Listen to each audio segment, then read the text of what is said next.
दोस्तों हिंदी की बिंदी चैनल में आप सभी का स्वागत है। तो दोस्तों आज के इस वीडियो में मैं आप सभी को यूपीएचएससी असिस्टेंट प्रोफेसर के इकाई 7 हिंदी आलोचना के पारिभाषिक शब्द में से कुछ आलोचनाओं की परिभाषा जो है कराने वाली हूँ। तो आज सबसे पहले हम बात करेंगे उपचार वक्रता पर। तो ये क्या है? तो देखिए, उपचार शब्द का अर्थ है अत्यंत विभिन्न पदार्थों में अत्यंत सादृश्य के कारण उत्पन्न होने वाली समानता या एकता। यानी कि जैसे कि मान लें कि दो अलग अलग चीज़ें हैं लेकिन फिर भी उसमें समानता दिखे, तो मतलब दोनों में अंतर होते हुए भी दोनों में समानता दिखे, तो इसी को उपचार वक्रता कहते हैं। जैसे कि मुख रूपी चंद्रमा, तो मुख के समान जो है चंद्रमा, तो मुख ऐसा लगता है जैसे कि चांद हो, तो मुख को जो है चंद्रमा के समान माना गया है। वैसे तो मुख और चंद्रमा दोनों अलग अलग चीज़ें हैं, लेकिन इतनी सुंदरता है या इस प्रकार से है तो दोनों में अंतर होते हुए भी समानता मिलती है, तो इसी को उपचार वक्रता कहते हैं। जहाँ भेद होते हुए भी अभेद का अनुभव हो, ऐसी एकता को ही उपचार कहते हैं। अमूर्त पर मूर्त का आरोप, अचेतन पर चेतन का आरोप तथा रूप आदि अलंकार इसी के अंतर्गत आते हैं। तो ये सारे जो है यानी कि रूपक अलंकार जो है वो उपचार वक्रता के अंतर्गत आता है।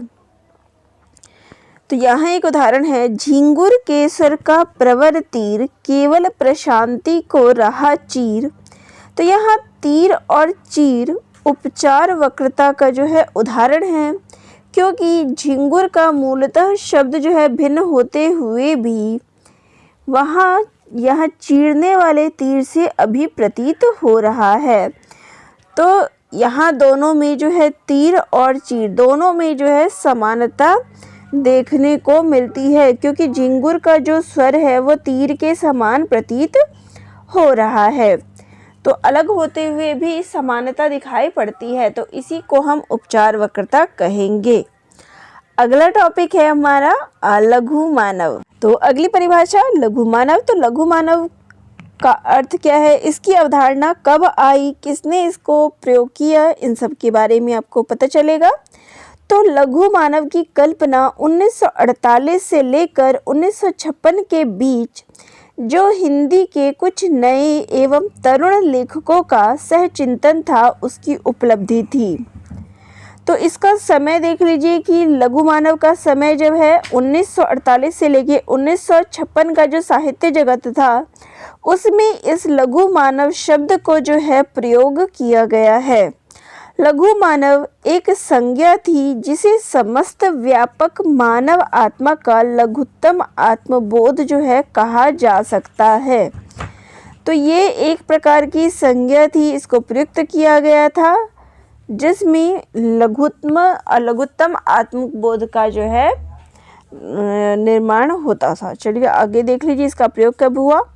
तो लक्ष्मीकांत वर्मा ने अपनी पुस्तक नए प्रतिमान पुराने निकष, तो उनकी पुस्तक में पहली बार लघु मानव को सहज मानव कहकर चर्चा के केंद्र में रख दिया गया। तो ये भी पॉइंट आपके लिए इम्पॉर्टेंट है कि सबसे पहले इसका प्रयोग जो है किसने किया। तो सबसे पहले ये लक्ष्मीकांत वर्मा की पुस्तक नए प्रतिमान पुराने निकष में किया गया, और उस समय इस शब्द का प्रयोग लघु मानव ना कहकर सहज मानव कहा गया। फिर इसके बाद विजय नारायण देव शाही ने लघु मानव के बहाने हिंदी कविता पर एक बहस, तो ये उनकी पुस्तक है। इस शीर्षक निबंध में लघु मानव को सहज मानव या महत के स्थान पर लघु की स्थापना का नई कविता में समर्थन किया गया। तो ये आपका समय भी हो गया कि नई कविता में इसका प्रयोग हुआ है, और सबसे पहले इसका प्रयोग लक्ष्मीकांत वर्मा ने किया। इसके बाद जो है विजय देव नारायण शाही के द्वारा किया गया। उनकी पुस्तकों के नाम भी ध्यान में रखिएगा कि किस पुस्तक में उन्होंने इसमें प्रयोग किया है। जगदीश गुप्त ने कहा है कि पहले अपने को लघु कहना, फिर लघुता की महानता प्रदर्शित करना, प्रकारांतर से अपने को महान कहना है। तो स्वयं को ही लघु कहना और उस लघुता के द्वारा भी महानता प्रदर्शित करना, तो यही महानता जो है वास्तविक महानता है। ये आप परिभाषा देख लीजिएगा। कहना ना होगा कि इस लघु मानव को अमेरिकी पूंजीवाद, भोगासक्त व्यक्तिवाद मानव का पर्याय मानकर, तो आगे जो है इसको पूंजीवाद की भोगवादी शक्ति मानकर मुक्तिबोध ने कहा है, आधुनिक भाव बोध वाले सिद्धांत में जनसाधारण के उत्पीड़न अनुभवों, उग्र विक्षोभों और उद्वेगों का बाइकाट किया गया। तो जनसाधारण के बीच जो भी उत्पीड़न की भावना थी, जो भी उन्होंने ये चीज़ें सही थी और उनके अंदर जो उद्वेग हुआ, उत्पन्न हुआ, इन सभी को जो हटाया गया। तो लघु मानव वाला सिद्धांत लाकर जनसाधारण की मार्मिक आध्यात्मिक, तो इसका जो मुख्य उद्देश्य था वो जनसाधारण की जो वास्तविकता थी, उनके जो मन में विक्षोभ था या परेशानियां थी, दुख पीड़ा जो व्यथा थी, उन सभी को व्यक्त किया गया। लघु मानव का कल्पना बोध नई कविता की विशिष्टता है। तो ये याद रखिएगा, नई कविता की जब विशेषताएं आप पढ़ते हैं तो उसमें आप लघु मानव पढ़ते हैं। नई कविता ने जिस मानव की कल्पना की वह व्यापक मानव आत्मा का लघुत्तम बोध जो है कहा गया। इसी नए मनुष्य को लक्ष्मीकांत वर्मा ने लघु मानव कहा और उसकी सबसे बड़ी विशेषता है उसकी संवेदना भीड़ की संवेदना नहीं है, वह विवेक और आत्म साक्षात्कार पर आधारित संवेदना है।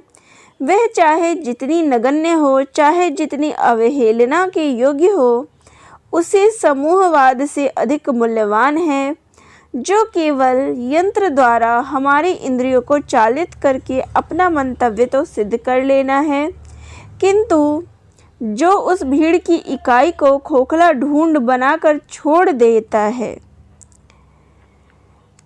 तो वास्तविकता में जो देखिए नई कविता तक बात आ गई। पहले क्या थी, कविताओं में कवियों का भाव जो है अलग अलग बदलता गया। नई कविता तक आते आते ये आत्म अनुभव की बात जो है इसमें होने लगी, जो आत्म पीड़ाएं, तो यहाँ उसको ही लघु मानव कहा गया। तो लघु मानव की कुछ विशेषताएं लक्ष्मीकांत वर्मा ने बताई है, तो चलिए आपको बता दें। तो लघु मानव के परिवेश की बात इन कुंठाओं से पृथक है और मानव अनुभूति और मानव सार्थकता के महत्व से संबंध है। तो ये पॉइंट्स देख लीजिएगा, क्योंकि कई बार परीक्षा में आपके कथन टाइप के प्रश्न आ जाते हैं जिसमें आपको 4 ऑप्शन दे देते हैं कि निम्न में से कौन सा नहीं है। तो ये विशेषताएं देख लीजिएगा, इन पे प्रश्न बन सकता है। तो लघु मानव का परिवेश अनुभूति की गहराई और विवेक की मर्यादा से प्रशासित होता है। भविष्य के प्रति वह अपनी आस्था तो रखता ही है, किंतु लघु परिवेश की सार्थकता के साथ उसकी अभिव्यक्ति में यह विश्वास भी निहित है कि उसकी भावबोध किसी पूर्व निश्चित नियतिवाद या चमत्कार से प्रभावित नहीं है। तो वह चमत्कार में विश्वास नहीं रखता। स्वतंत्रता की कोई और परिभाषा बिना इस मानवीय स्तर के अर्थात लघु मानव और उसके लघु परिवेश के पूरी नहीं होती। वह जीवन क्रियाशील के या क्रियाशील जीवन के उस रूप को चाहता है जिसमें संकीर्णता हो, संकीर्णता ना हो बल्कि समग्रता हो। जीवन की समग्रता का व्यवहारिक रूप एक दूसरे को सहन करने में है, ना कि उस अव्यवहारिक आधिपत्य में। यानी कि कुछ अच्छाइयाँ कुछ बुराइयाँ एक दूसरे को सहन करने से ही जो है एक दूसरे को समझ सकते हैं, एक दूसरे के बारे में जान सकते हैं, ना कि एक जो व्यक्ति है वह दूसरे पर अपना आधिपत्य दिखा दे, जिसमें विरोधों का नाश करके केवल एक सत्तारूढ़ व्यक्ति के प्रति समस्त चेतना अर्पित हो जाए।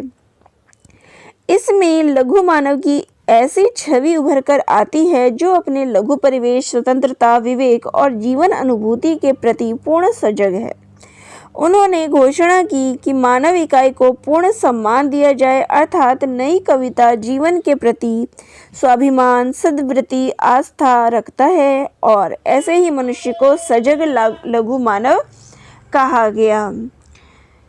तो जो व्यक्ति नई कविता में जो है व्यक्तियों के जो जीवन है उसमें स्वाभिमान की बात, सद्वृत्ति की बात जो है कही गई, तो जो व्यक्ति इन सभी से जागरूक है उसी को लघु मानव कहा गया, लघु मानव में स्थान दिया गया।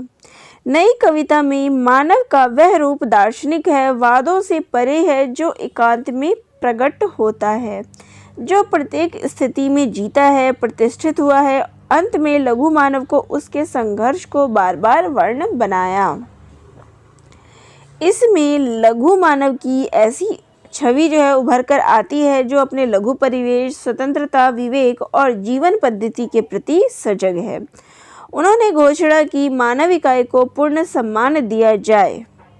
नई कविता जीवन के प्रति स्वाभिमान, सद्वृत्ति, आस्था रखता है, ऐसे ही मनुष्य को सहज लघु मानव कहा गया। काव्य में लघु मानव की ऐसी धारणा को स्थापित किया गया जो इतिहास की गति को अप्रत्याशित मोड़ने की क्षमता रखता हो। तो यहाँ धर्मवीर भारती ने अपनी पंक्तियों में लिखा है, मैं रथ का टूटा पहिया हूँ, लेकिन मुझे फेंको मत।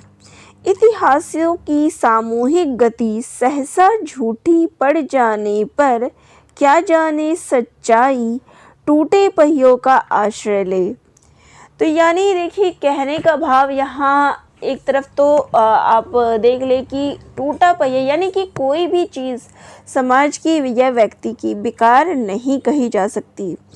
तो यहाँ पे देख सकते हैं इस कविता में मानव के लघु व्यक्तित्व की उस शक्ति का गौरव तथा अभिमान अभिव्यक्त हुआ है जो व्यक्ति की चरम सीमा का स्पर्श करती है।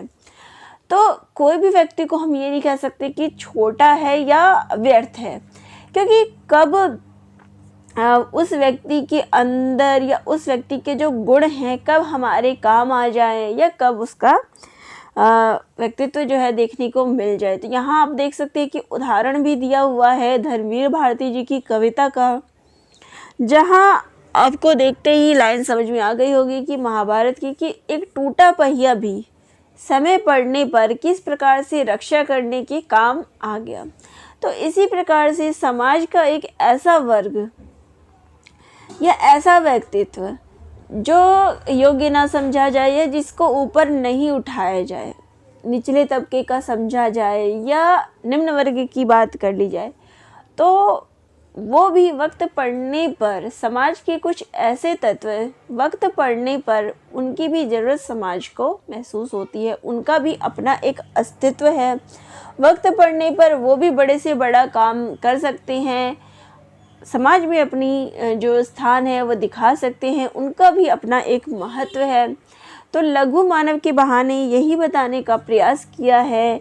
उन्हीं जो लोग थे उन्हीं को लेखकों ने अपनी कविताओं में, नई कविता जो आई थी उस समय 1955 में, जो यहाँ पे समय आ गया है 1948 से 1956 में, तो समय ध्यान रखिएगा। तो उस समय में जो कविताएं रची गई उसका माध्यम यही वर्ग के लोग थे।